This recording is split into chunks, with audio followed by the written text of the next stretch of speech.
इयत्ता 5वीच्या प्रिय विद्यार्थ्यांनो, आज आपण लॉट्स ऑफ थिंग्स टुगेदर हा टॉपिक बघणार आहोत. आता लॉट्स ऑफ थिंग्स टुगेदर म्हणजे लॉट्स म्हणजे खूप जास्त, थिंग्स गोष्टी, टुगेदर म्हणजे एकत्र. म्हणजे खूप साऱ्या गोष्टी जेव्हा एकत्र येतात त्यांचा गट तयार होतो आणि प्रत्येक गटाला काहीतरी वेगळं नाव दिलेलं असतं.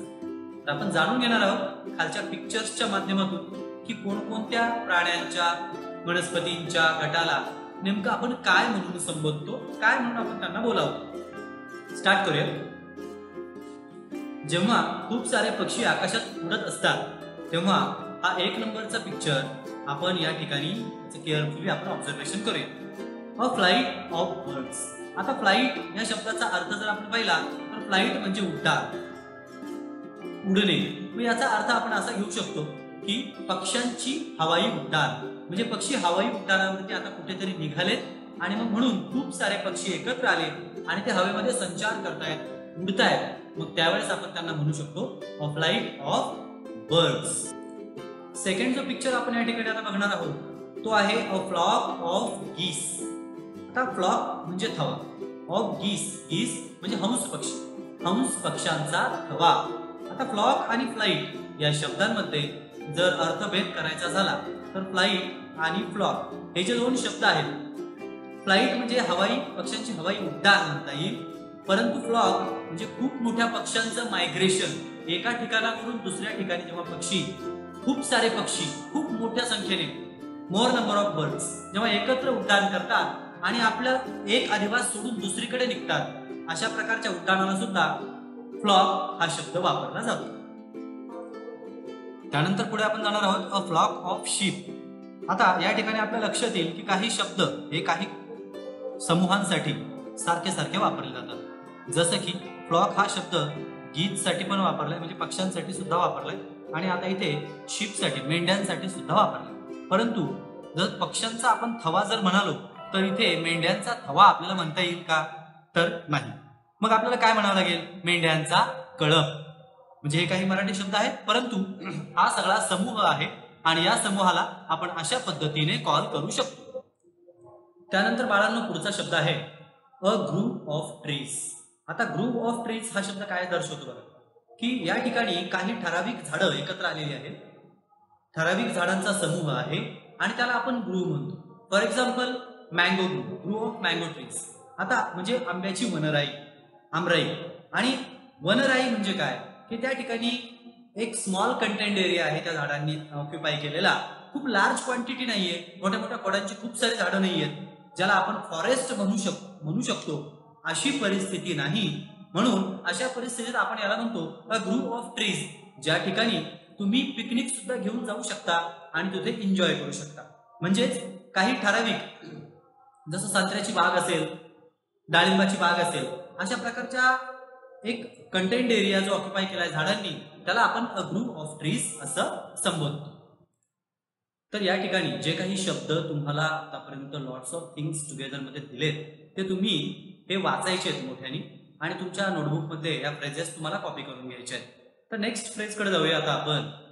अ पॅक ऑफ डॉग्स म्हणजे काय, तर कुत्र्यांचा गट, कुत्र्यांचा समूह, कुत्र्यांचा कळप, अशा पद्धतीने अ पॅक ऑफ डॉग्स, कुत्र्यांची झुंड सुद्धा तुम्हाला त्या ठिकाणी म्हणता येईल. आता पुढे जाऊया. आपली पुढची फ्रेज आहे अ स्वम ऑफ बीज म्हणजे मधमाशा, मधमाशांचा थवा किंवा मधमाशांचा मोहोळ. त्यानंतर नेक्स्ट आहे अ कॉलनी ऑफ ॲन्ट्स.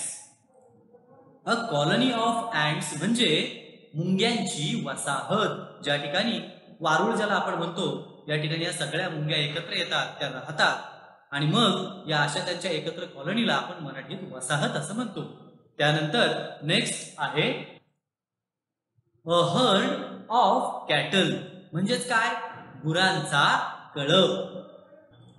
आपली पुढची फ्रेज आहे अ ग्रुप ऑफ चिल्ड्रन म्हणजे काय बरं, मुलांचा ग्रुप म्हणजेच मुलांचा गट किंवा मुलांचा समूह किंवा मुलांचा घोळका.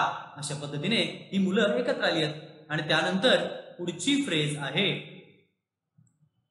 A team of players. ज्या प्रकारे आपल्या भारतीय संघ असा क्रिकेटचा तुम्ही पाहिला असेल उभा राहिलेला, same. A team of players म्हणजे खेळाडूंचा संघ, चमू अशा पद्धतीनं. त्यानंतर आहे अ क्राऊड ऑफ पीपल म्हणजे लोक कुठेतरी गर्दी करून एकत्र पळत चाललेत म्हणून आपण त्याला म्हणतो अ क्राऊड ऑफ पीपल, लोकांची गर्दी. अगदी बरोबर.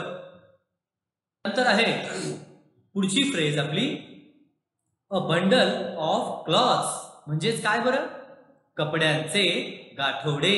अगदी बरोबर. त्यानंतर नेक्स्ट फ्रेज आहे अ बंडल ऑफ स्टिक्स म्हणजेच काठ्यांची मोळी. त्यानंतर नेक्स्ट काय आहे आपलं अ बंच ऑफ फ्लावर्स म्हणजेच काय बरं, फुलांचा गुच्छ. त्यानंतर अ बंच ऑफ कीज. आता बंच, बंच आणि बंच हे सेम शब्द आहेत पण आपण त्यांना वेगवेगळ्या पद्धतीने संबोधतो. अ बंच ऑफ कीज म्हणजे चाव्यांचा जुडगा. आणि त्यानंतर शेवटची फ्रेज आहे अ बंच ऑफ ग्रेप्स म्हणजेच द्राक्षांचा घड किंवा द्राक्षांचा घोस. अशा पद्धतीनं बालमित्रांनो आपण आज बऱ्याचशा फ्रेजेस या ठिकाणी पाहिलेल्या आहेत. जेव्हा काही गोष्टी एकत्र येतात तेव्हा त्यांना कशा पद्धतीनं आपण त्या समूहाला नाव देतो. आता हे सर्व आपण दिलेली नावं तुम्ही तुमच्या वहीमध्ये हे सगळे शब्दगट लिहून ठेवायचे आहेत. आजचा आपला मुद्दा होता लॉट्स ऑफ थिंग्स टुगेदर. तर अशाच प्रकारचे इतरही व्हिडिओ या चॅनलवरती तुमच्यासाठी ऑलरेडी पोस्ट केलेले आहेत आणि अजूनही यापुढे तुमच्या उरलेल्या सिलेबसचे सर्वच व्हिडिओ येणार आहेत. हे चॅनल तुम्हाला आवडलं असेल तर याला लाईक करा, कमेंट करा आणि तुमच्या इतरही मित्रांना शेअर करा. आता आपण परत भेटणार आहोत पुढच्या काही व्हिडिओज मध्ये. तोपर्यंत काळजी घ्या. Good bye.